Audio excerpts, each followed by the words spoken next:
दोस्तों Tata Motors limited.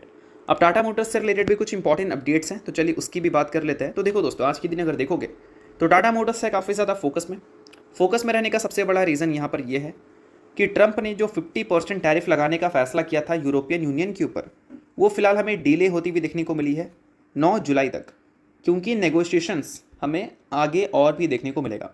अब इससे टाटा मोटर्स क्यों खुश है, उसके रीजंस मैं आपको बता देना चाहूँगा।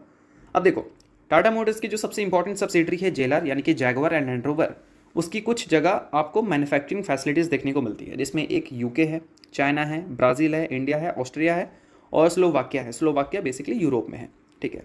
अब मान लो यूके में जो भी इसकी मैन्युफैक्चरिंग फैसिलिटी है, वहाँ से कार मैन्युफैक्चरिंग होती है, यूएस में जाती है, तो यूके पे जो वो टैरिफ लगाएंगे उस टैरिफ के हिसाब से उनके कार्स के प्राइजेस बढ़ेंगे या घटेंगे। और चाइना में भी सेम चीज़, ब्राज़ील से भी सेम चीज़ और इंडिया से भी। तो यूके से ऑलरेडी एग्रीमेंट हमें सुनने को मिल चुका है। चाइना के साथ भी अमेरिका और चाइना ने एग्रीमेंट साइन कर लिया है। इंडिया से रिलेटेड अभी क्लैरिटी आई नहीं है, आगे चलकर क्लैरिटी हमें आती हुई देखने को मिलेगी।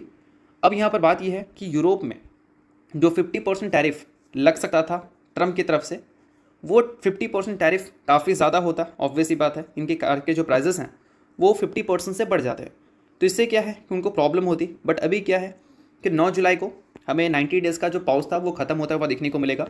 और इसका मतलब ये है कि अगर डिले हो रही है या 50% का टैरिफ इम्पोज, तो इसका मतलब ये है कि यूरोपियन यूनियन और यूएस के बीच में अभी भी हमें नेगोशिएशंस कंटिन्यू देखने को मिल रही है।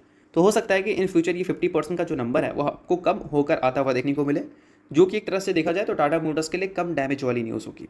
तो इस चीज़ की वजह से टाटा मोटर्स आज के दिन फोकस में है और परफॉर्मेंस भी आपने अच्छा विटनेस किया होगा।